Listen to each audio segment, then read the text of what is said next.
Ձեռք բերեք իտալական նրբագեղ ու բարձրակարգ սալիկների նշված տեսականին, վճարելով բացառիկ 4400 դրամ 1 քառակուսի մետրի համար։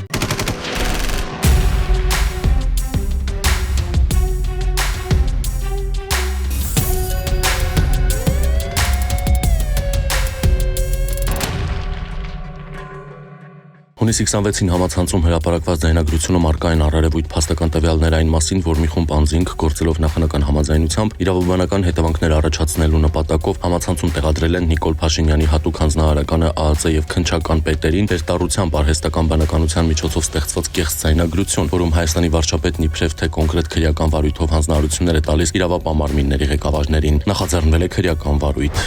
Փաստաբանների հաղորդման հիման վրա պաշտոնատար անձի կողմից ձեռնարկատիրական գործունեության ապօրինի մասնակցել է հատկանիշներով նախաձեռնած քրեական վարույթով նախաքննությունն իրականացվում է հակակոռուպցիոն կոմիտեում, վարույթն առնչվում է Հայաստանի ֆինանսների նախարարին։ Հունիսի 17-ին Շիրակի թեմի առաջնորդ Միքայել arczepiskopos Աջապահյանի նկատմամբ նախաձեռնել է քրեական վարույթ իշխանությունը զավթելուն, տարածքային ամբողջականությունը խախտելուն, ինքնիշխանությունից հրաժարվելուն կամ սահմանադրական կարգը բռնի տապալելուն ուղղված հրապարակային կոչերի հատկանիշներով։ Պոլիկլինիկայի բուժքույրը կաշառք է վերցրել մի շարք անձանց չպատվաստելու, սակայն պատվաստված լինելու հանգամանքը հավաստող կեղծ վկայականներ տրամադրելու նպատակով։ Բուժքույրը 2022 թվականի փետրվարից մինչև ապրիլն ընկած ժամանակահատվածում միասնական դիտավորությամբ մի խումբ անձանց օժանդակությամբ տարբեր անձանցից վերցրել է 500,000 դրամ կաշառք։ Մի մասը կաշառքի պահել է իրեն, մյուս մասը փոխանցել պոլիկլինիկայի 2 բուժքույրերին։ Հակակոռուպցիոն կոմիտեն հիմնավորել է, որ միգրացիայի եւ քաղաքացիության ծառայության Աշոտսկի բաժնի պաշտոնատար անձին կաշառք են ստացել բազմաթիվ քաղաքացիներից կառավարության որոշմամբ սահմանված կարգի պահանջների խախտմամբ վերջիններիս հաշվառման գործընթացը կազմակերպելու համար։ Մասնավորապես պարզվել է, որ Աշոտսկի բաժնի պետի պաշտոնը զբաղեցրած անձը նույն բաժնի աշխատակցի հետ խմբի կազմում Հայաստանում մշտական բնակության վայր չունեցող ավելի քան 20 քաղաքացիների Հայաստանի բնակչության պետական ռեգիստրի համակարգում գրանցելու եւ Աշոտսկ բնակավայրի տարբեր հասցեներում վերջիններիս հաշվառումը անխոչնդոտ ու արագ կազմակերպելու համար 2024 թվականի օգոստոսից հոկտեմբերը նրանցից որպես կաշառք պահանջել ու ստացել են տարբեր չափի գումարներ։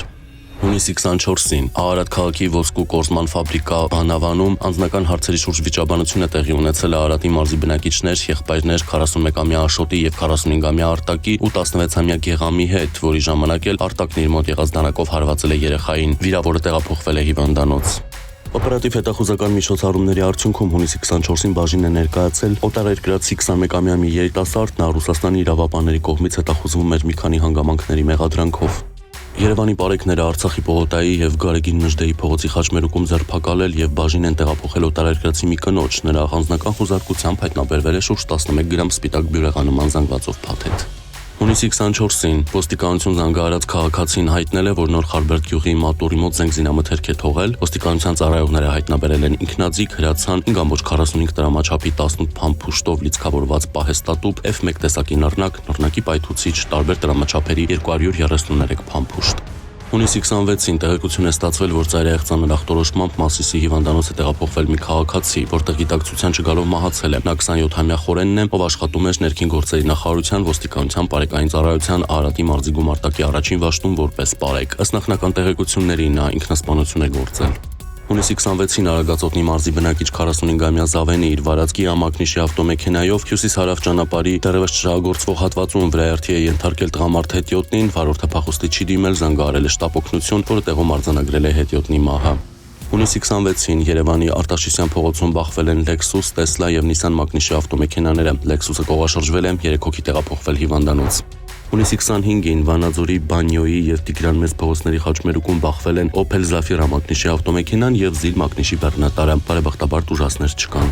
Հունիսի 24-ին համայնքային ոստիկանության Մարաշի բաժնի ծառայողները ստացան օպերատիվ տեղեկություն, որ Նորքի այգիներում մի կին պատրաստվում է թմրանյութով փաթեթներ տեղադրել։ Ժամը 13:40-ին Նորքի այգիներում հենց թմրանյութ տեղադրելու պահին Մայրաքաղաքի Աբովյան փողոցի բնակիչ 43-ամյա կինը ձերբակալվեց եւ տեղափոխվեց բաժին։ Նրա խուզարկությամբ հայտնաբերված շինարարական ձեռնոցում կար զիպ փականով 40 փաթեթ, տարբեր քաշերի մարիխուանա տեսակի թմրանյութի նմանվող դեղնականաչափուն զանգվածներով։ Դրանց ընդհանուր քաշը մոտ 65 գրամ էր։ Կազմված փաստաթղթերը փոխանցվել են քննչական բաժին, նախաձեռնվել է քրեական վարույթ, հանգամանքները պարզվում են։